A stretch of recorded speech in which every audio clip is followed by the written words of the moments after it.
If your oven isn't working properly, 9 times out of 10, it's due to a defective controller board.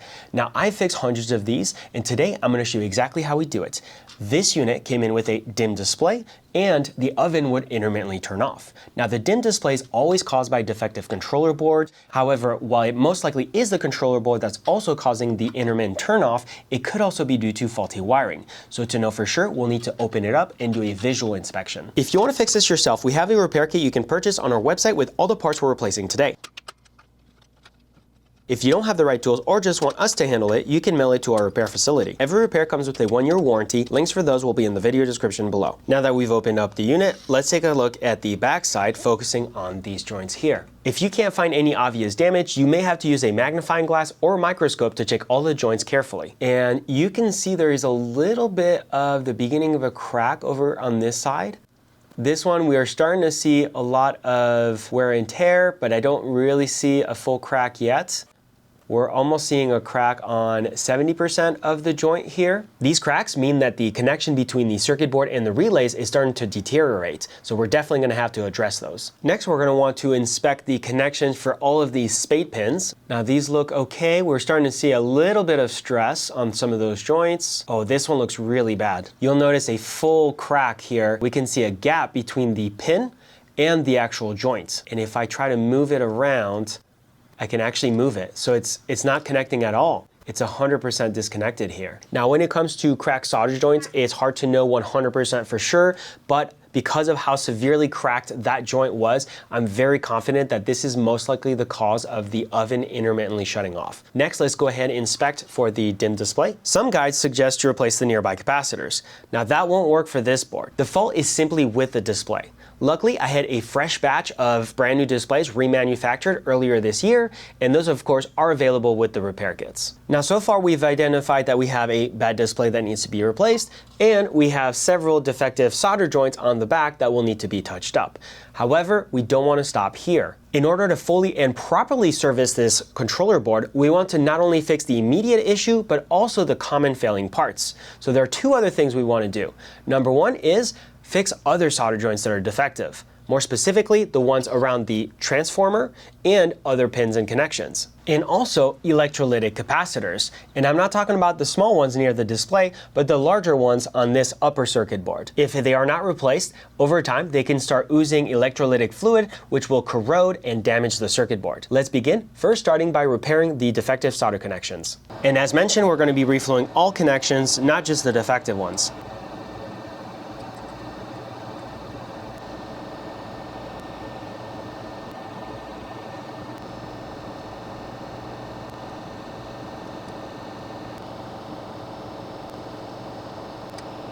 And look at that, we also have another one that is very cracked over here that we missed on our first initial inspection.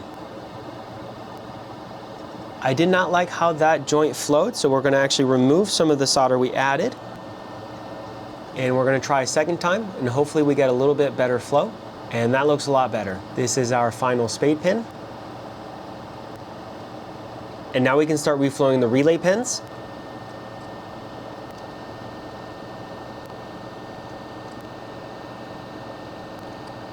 And our final relay.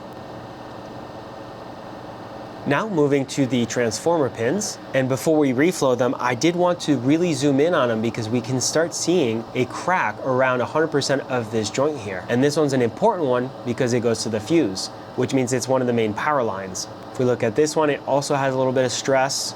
This one looks okay. Looks okay, a little bit of stress, and this one also looks like it's starting to crack. That's why it's important to reflow all of the pins, because while they're not immediately at fault, they will become defective if not addressed.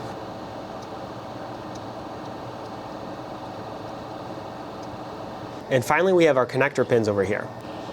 Now, the same thing happened with these pins as well. When taking a closer look with the magnifier, we did see a lot of wear and tear on these solder joints, which means it is imperative that we resolder all of them. Next, let's focus on the display. All right, so it's plugged in, and that's our display. It's almost impossible to read. Let's put the black cover here on top. We can kind of see 426, it looks like, but it's very dim. Let's go ahead and do the replacement, and we'll recheck afterwards. We'll start by desoldering the top support pins. There are 3 of them right next to each other, and 3 more on this side. If we flip the board over, the display should now lift up halfway. Now we'll need to desolder the other side. And we have 3 more supports at the bottom left and bottom right. And finally, all the data lines in the center. And the display comes out. I'm starting to get flux on my hands, so I'm putting on nitrile gloves, which I do recommend for soldering jobs. Now, if you'll notice, our replacement display does not have the support pins on the other side. So what we're gonna do, and these do of course come with the kits, is install a 3M double-sided pad for support. We're gonna put it on the main processor chip. We'll line up our replacement display in the holes. I'm gonna take a look, make sure it's lined up right, and then push it down. And now it's locked in. Now we can solder down the display.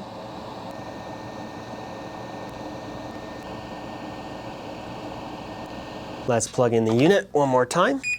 And that looks a lot brighter right off the bat. And of course, yeah, if we put the shell, we have a much, much brighter display. Now we're not done yet because we still have our capacitors to replace, which are those right here. For capacitor removal, I'll usually desolder first.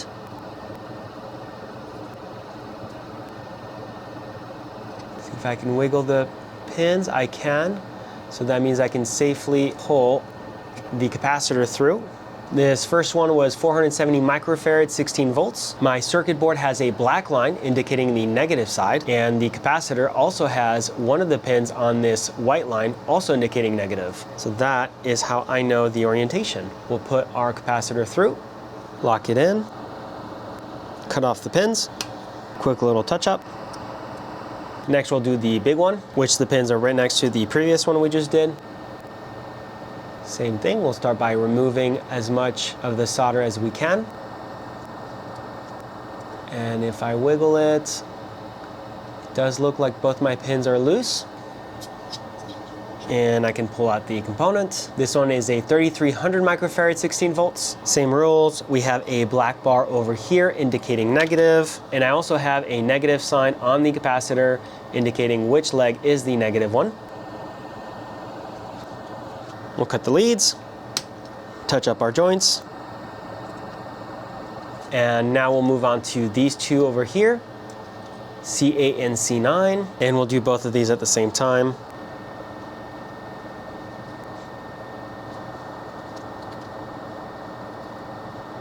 First one wiggles, and second one also wiggles, although a little less at the top. Okay, we're all right. This first one we just removed is 100 microfarads, 50 volts. We'll insert that one in first. That's C9. We'll remove C8, which is 470 microfarads, 16 volts.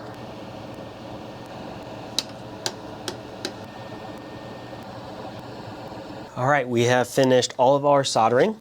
The repairs are completed, but we do have a lot of flux on the back. So we're gonna do a quick cleanup. We're gonna use isopropyl alcohol and a Q-tip as well as a brush, and then we'll go ahead and do a final test to make sure that the controller board is fully functional. And I have finished all my tests. The controller board is fully functional and ready to be shipped back to the customer. If you have a controller board that you would like to send in for us to fix, again, we do have flat rate services which come with a 1-year warranty. Those are available on our website, which I will link down in the description below, as well as the repair kit if you want to attempt the repair yourself. If you found the video helpful or useful, leave us a like, subscribe for more content, and thank you for watching.